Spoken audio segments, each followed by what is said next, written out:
Hello, everybody. It's April Perry, Aaliyah Perry, and Jonathan Bailor back with another episode of the SANE Show. And we are so excited to get to podcast with Aaliyah and really being able to dive into the psychology of what happens when a child goes SANE. I have a lot of parents sending me emails and letting me know that their children are struggling with their weight.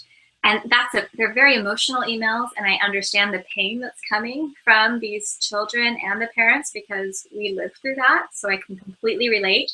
And I want children and parents to feel hope and excitement that when you make the investment of time and energy to be able to go SANE, that the results are pretty phenomenal and amazing. So I thought it'd be just fun to interview Aaliyah, who's been SANE for how long now? About a year and a half. A year and a half, and she's 16 years old. This is a big deal for her. So we just identified 6 things that have made life really great. 6 things that just SANE has made amazing.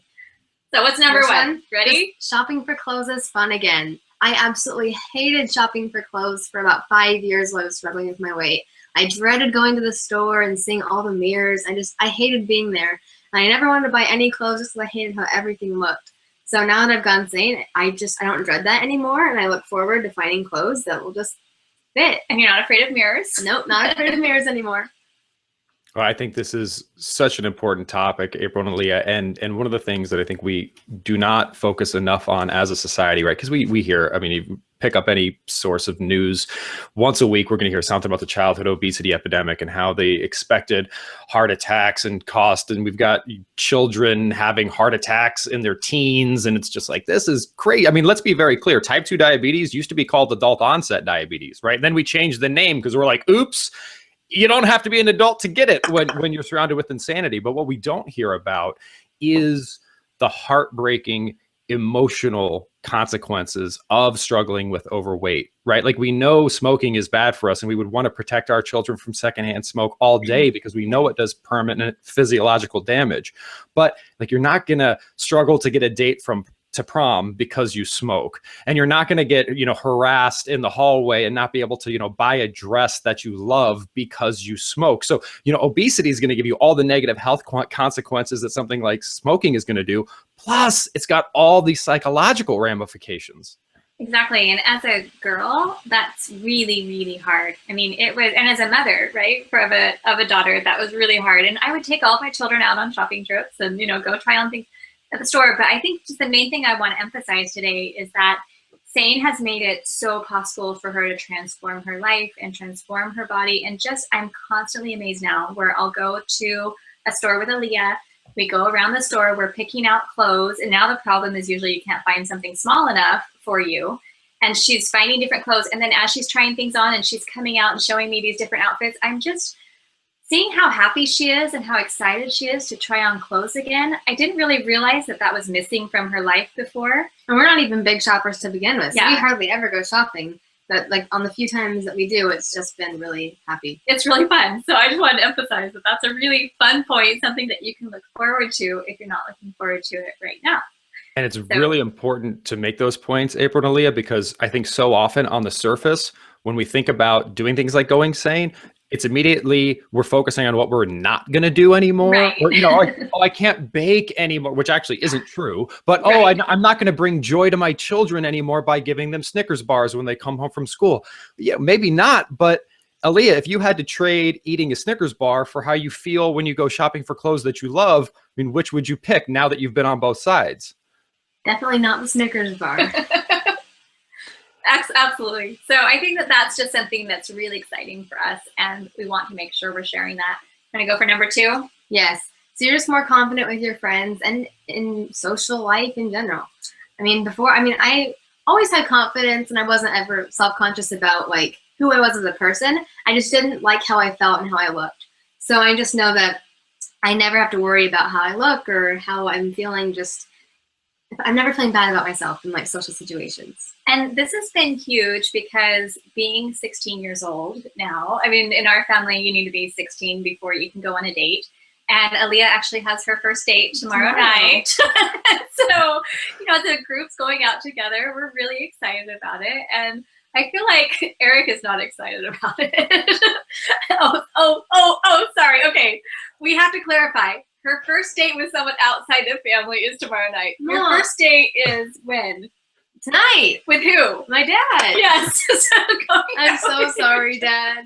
I keep calling it the first Yeah, date. she calls it the first date, and then he gets The second date. I'm so sorry. Second date is tomorrow night. First date is tonight, for sure. Okay, sorry. I'm going to get in trouble for that later.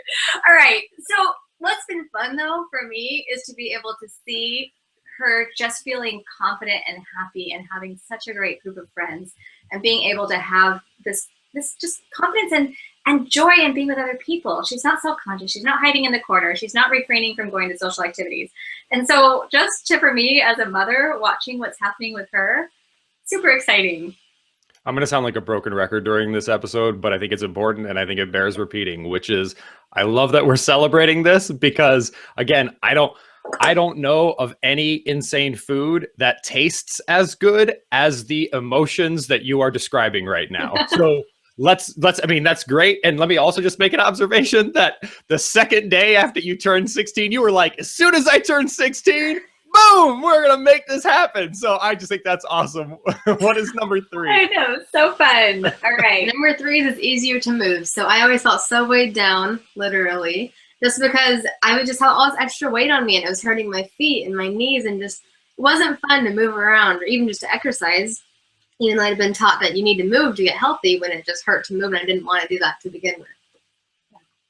It's a really important distinction because so often we're told, again, inactivity is the cause of obesity when we actually have that completely backwards, right? When movement is hard and painful, we stop doing it. It's just general human nature, right? So the answer is not. And then what also happens is when we're struggling with our weight, not only is it hard and painful, but what happens when you experiencing something that's hard and painful over and over and over again, and you don't see results, which you won't if you're not modifying your lifestyle.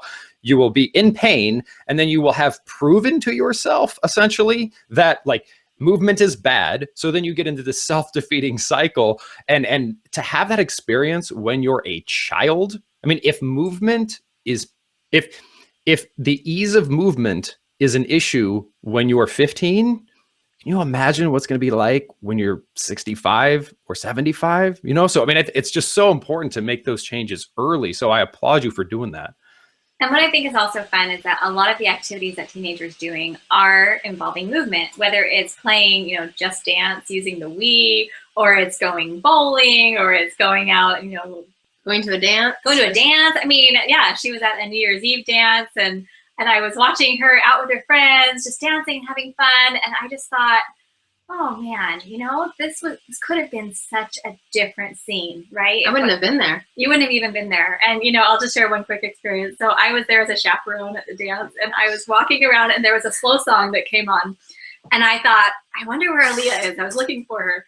And so I'm checking on the dance floor and I'm checking against the wall. And no other parents are there. It's just all the teenagers and a couple chaperones and no one else's parents are out looking for them. I know, but I was just looking and then I saw her and she was in the middle of the dance floor dancing with a really nice young man and just smiling and talking and having this wonderful experience. And I just remember feeling so excited for her that she was just out there having fun with friends and not standing against the wall or not like I had been over at not that night, but when I was a young girl, I would sit over at the chip table, right? And eat Doritos or something during those dances. She wasn't doing that. She was out with her friends, confident, having a great time. And that's a pretty amazing feeling. And that really highlights Stephen Covey is famous for saying that nothing tastes as good as he said thin feels. It was sane feels. And I think that's really important. What we're talking about here is there's just a set of experiences we can kind of choose between, right? Like we have the choice to say, like you can choose, it's a free country, to eat insanely, and you will have a set of experiences. Like your experience at the dance will be that you can eat a bunch of insane food on the chip table, and that will probably bring you some joy in the moment. Or you could have the experience of eating sane food and being out on the dance floor. And that's probably going to bring you some joy too. So it's like, you can be really like, which do you want? I mean, because again, it's always like, oh, healthy is bad and scary and it's going to take all these things away from me. But anyone who's been on the other side, it's not as if like healthy people walk around in a constant state of depression from all the things they're missing out on, right? It's the opposite is true. Well, and what's also interesting is that most of the other people at the dance are at the chip table, and then they're also dancing. I mean, not everybody is struggling with their weight, especially when they're young.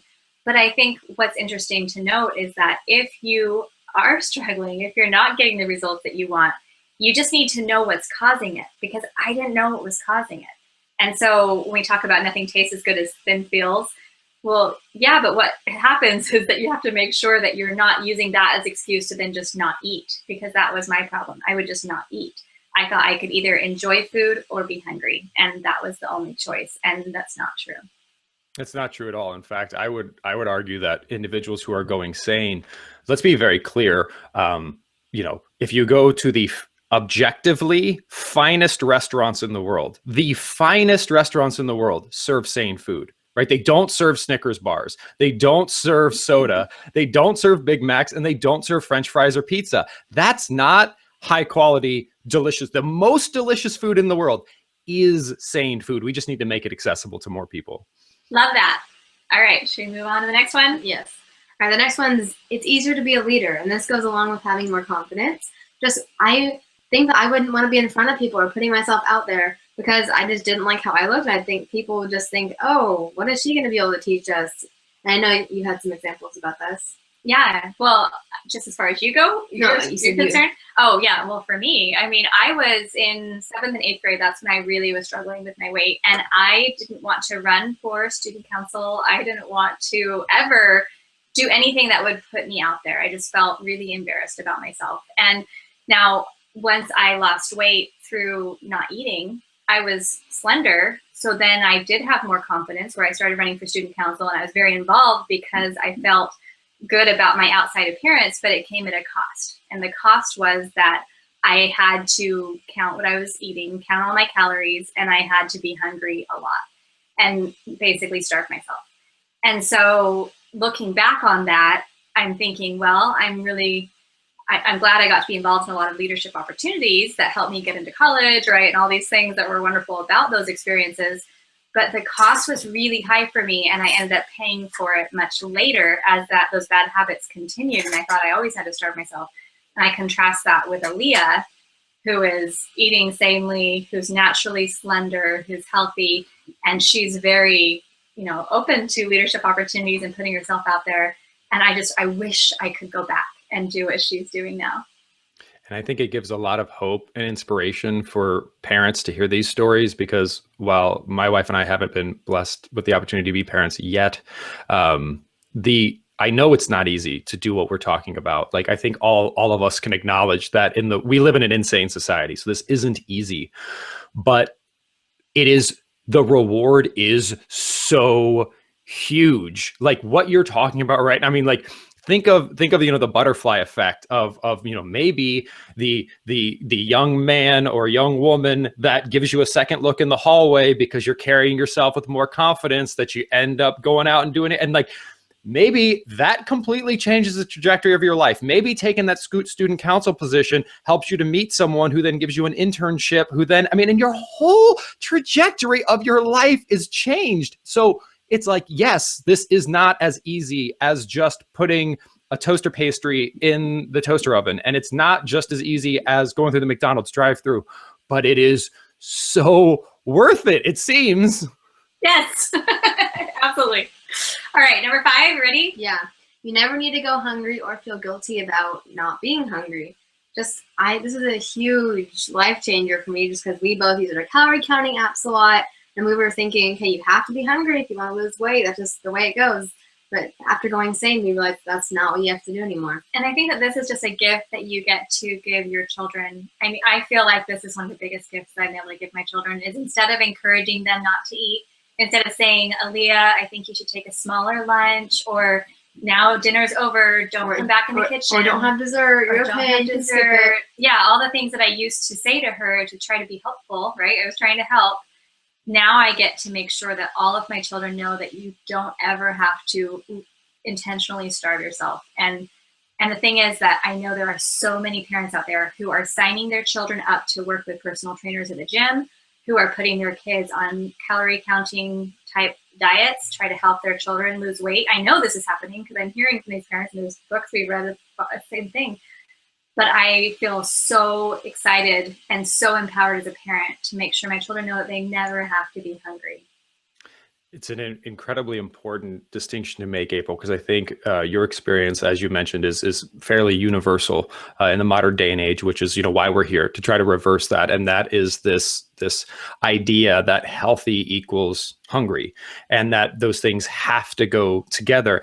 And let me just be a little sciencey here. I haven't had too much science so far in this episode, so I'm going to just do a little bit of science. Can I do a little bit of science? Absolutely. Okay, so I'll do a little bit of science. We got enough time, so I'm going to do a little bit of science. So, the reason that eating less of a standard American diet works, in quotations, is right. Like if you're smoking 2 packs a day, it is better to smoke 1 pack a day, because cigarettes are objectively bad for you. So if you smoke less of them, you will get lung cancer slower. Like fact, right? So if you're eating like the average American, and it's even worse for children, where about 60% of your calories are coming from processed nonsense, and you go to a popular weight loss program and they tell you to just take the 2,400 calories of processed nonsense that you're eating and drop it down to 1,200, that's like going from 2 packs a day to 1 pack a day. But the problem here is that we don't have to smoke. We do have to eat. So you can't just say, eat less. That's like saying, don't go from 2 packs a day smoking to 1 pack a day. It'd be just like, hey, could you breathe less? Like, could you just take half as many breaths throughout the day? That'll solve the problem. No. And maybe you could do it for a little bit. Like maybe you could slow down your breathing rate for a little bit, but not for the rest of your life. But somehow we think that that's a logical way to handle our food. Just be hungry. Like just hold your breath. Just hold your appetite. That doesn't work. So yes, you will get short-term results because you've reduced the amount of poison that's going into your body. But it's just like low dose poison is still not a desirable state. So the ability to say, let's focus on more of what heals us in place of that which harms us, rather than just say, and just get rid of everything, that's so much more empowering and so much more effective. Exactly. And I wish that I had known that back in elementary school, because the first time I remember starving, right, not eating enough, was when I was 9. But I remember sitting in my 3rd grade classroom and 4th grade classroom, and I remember feeling hungry and thinking, I'm just going to be hungry. I'm just going to be hungry. And because, I feel so sad saying that, a 9-year-old child, instead of thinking about the assignments on the board or the worksheets I was doing, or, the play we were putting on for school, I'm sitting there thinking about how hungry I am and how I'm trying so hard not to eat. And I think that's just sad for any child. And so I think it's just, like I said, a gift for our children.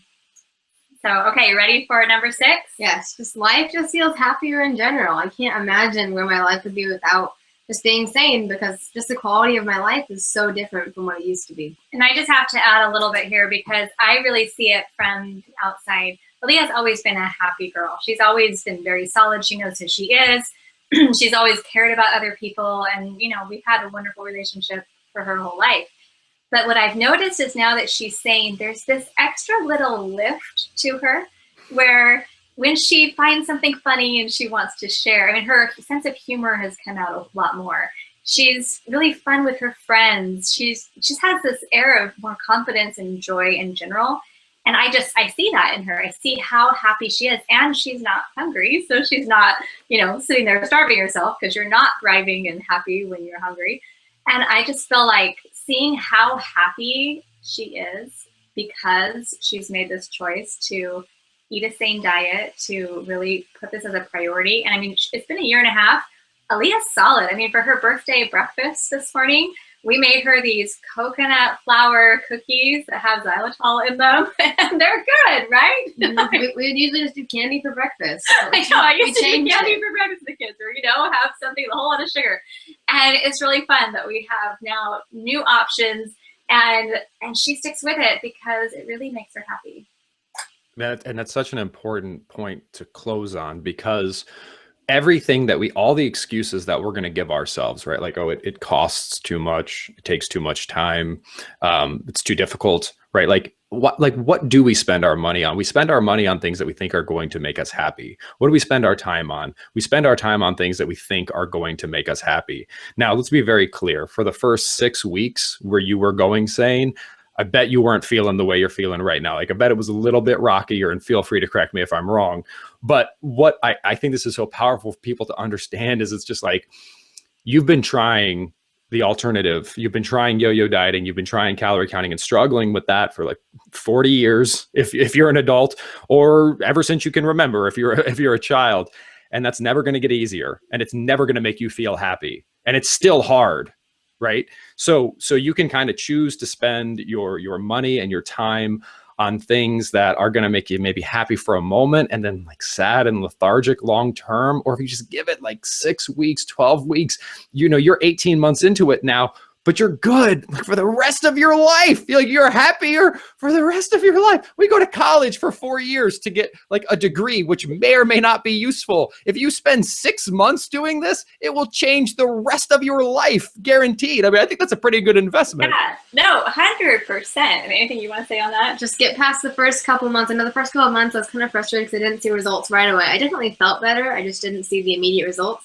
But just after sticking with it for a little bit, I just saw the results and never went back. And then 5 different pant sizes later, as you kept shrinking out of your clothes. I mean, it was so amazing to watch. And one of the things that we just want to emphasize as we're talking about child and what SANE looks like for a child, I think, and correct me if I'm wrong, Jonathan, but it seems to work faster for children, right, than for adults. Is that what you've noticed as well? It will work faster for individuals who have not weight cycled. It will work. That's also why it seems to work better for men. It's not because men have an easier time losing weight. It's because most men haven't weight cycled a bunch in their life. So every time we yo-yo diet, and this is why we're so against calorie counting, right? Because it will fail long term. And every time it fails you, it's harder to then fix your metabolism long term. So a child who's never weight cycled, or a male who's never weight cycled, are going to see, or a female who's never weight cycled, right, we'll see way faster results than someone who's yo-yo dieted a bunch. And I think that's just a valid point just to bring up, because if, as our viewers are listening, or viewers are watching, listeners are listening, as you're here and you're thinking about this story, or maybe thinking about a child in your life who is struggling with weight, giving it this effort and trying it out and seeing how quickly the results will come if this child hasn't had yo-yo dieting, it's pretty amazing to watch. And I think that it's just empowering to know it's not like you need to go on this diet for 1.5 years to see a change. You're going to change your diet, change your life permanently, right? At least go into it with the intent, I'm going to do what will work for me forever. Because yeah, I have no doubt that Aaliyah will be totally fine in college. No doubt. She knows what to eat. She knows how to prepare her foods. No worries. We're going to make sure she has a kitchen or has access to the food that she needs, and she'll be fine. And that's a pretty amazing feeling as a parent, to know that once she leaves, she's good. I don't have to be, concerned about her anymore. And also, one thing that's really, really encouraging as we talk about results is that if you're watching the video, this will be especially helpful maybe. So if you count calories, you're going to see your results will be good at the start, and then they will get worse as time goes on, right? So if you cut your calories to 500 calories per day, you're going to see the most weight loss in the first week. Then you're going to see less and less and less weight loss until you have no weight loss, and until you gain it all back. With SANE, the opposite happens, where it's actually like there's a delay, and then you get this sort of exponential growth or exponential progress, because what's happening is your body's healing at a foundational level. And just like when you think about it, like if you have a broken bone on your body, it's not like the cast slowly comes off. It's like no progress, and then one day your arm is better. So it's kind of the same thing with your metabolism. That's why it's second nature now, because while eating less becomes harder over time and the results slow down over time, sanity becomes easier, and you actually see more results the longer you do it. Yep, we love it. And so we just hope that any children or parents who are listening to this can feel this hope and feel excited about what this can do for the children. So thank you so much, everybody, for being with us. And remember to stay sane.